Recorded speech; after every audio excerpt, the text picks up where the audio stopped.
welcome on this Sunday afternoon, morning, or evening, wherever you're at. This is Dr. Brenda Roach, but you can just call me Brenda because it's just much easier.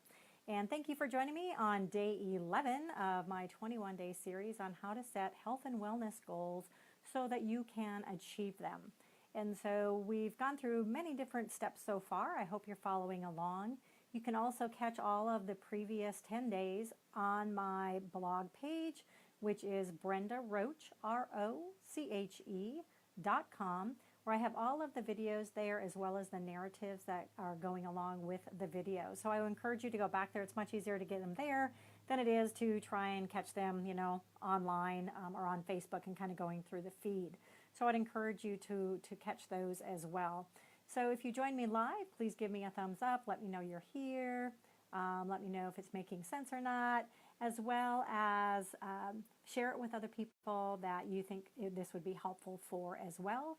And if you're catching this on a replay, put hashtag replay. Again, let me know where you're tuning in from and if you're finding it helpful or not as well. And so what we're going to talk about today, it's kind of a continuation of some stuff I talked about last evening, which was really looking at how to handle triggers towards eating. And so today I'm going to talk about mindful versus mindless eating. And so when we look at that, one of the things we need to do is letting our body catch up with our brain. So often we eat so fast and so rapidly that we kind of ignore our brain signals, or our body signals. And we need to kind of slow down and eat and stop when our body actually says it's full. So slowing down is actually one of the best ways we can get our mind and our body to communicate what we really need for nutrition. And how many of you, you're busy and you're working and you just rush through a meal and you don't really even enjoy the food that you're eating, right? And the body actually sends its satiation signal about 20 minutes after the brain. So that's why we often unconsciously overeat.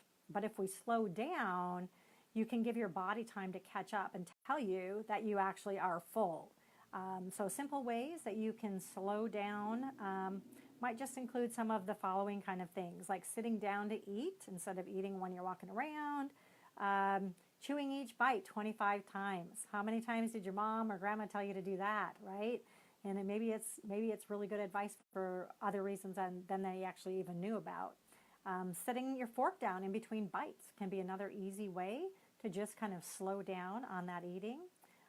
So again, what are some of your ways that you slow down eating and listen to your body? If you could throw those down in the comments down below and share with other people that are watching this, that would be greatly appreciated as well. If you found some ways and some techniques that you use to kind of slow down when you're eating. So the first one, again, is to listen to your body, catch up to your brain, so that you can just slowing down when you're eating. The other thing around mindful versus mindless eating is know your body's personal hunger signals. And all of this is different for everybody. So are you responding to an emotional want or responding to your body's needs? Okay. And so often we listen first to our mind. But like many mindfulness practices, we might discover more wisdom in really tuning more into our bodies first. And so rather than just eating when we get emotional signals, which may be different for each of us, so it could be stress, it could be, frustration, loneliness, boredom. We need to listen to our body. So is our stomach telling us we're hungry instead of our mind telling us that we're hungry? So what signals are we listening to? So if this is making sense, let me know. Let me know where you're tuning in from. So again, knowing our body signals instead of listening to our mind. So eating out of hunger versus eating out of, our emotions. So again, what are your body signals? So put this down below as well. What are your body signals and what are your emotional triggers to eating? All of us can be different than each other, but tend to be some common kind of things as well. So boredom and high stress level, we tend to eat a lot more as well. But what is your body? How do you know? What does your body tell you when you are hungry? The next thing is to develop healthy eating environments. So oftentimes eating alone or randomly versus eating with others at set times and places. So this is where we're just kind of eating throughout the whole day and munching. You know, that's really mindless eating versus really, you know, sitting down, having timed, you know, times that we eat. So we have breakfast, we have lunch, we have supper, and we have set snack times that we eat throughout the day as well to keep our body healthy and to keep the energy and the fuel that we need for our body and our mind to work properly. And so again, it's being proactive about this. It's thinking about when your meals are. It's kind of thinking about when you're going to be snacking. I know this system that I use, it has very set times.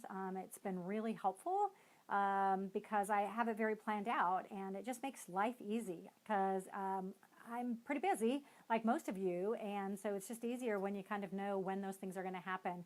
And I find that I eat a lot less, I eat healthier food, and I just don't snack mindlessly on things throughout the day.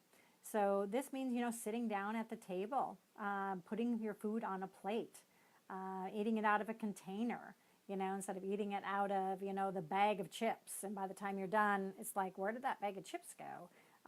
So you want to really sit down. It slows yourself down as well.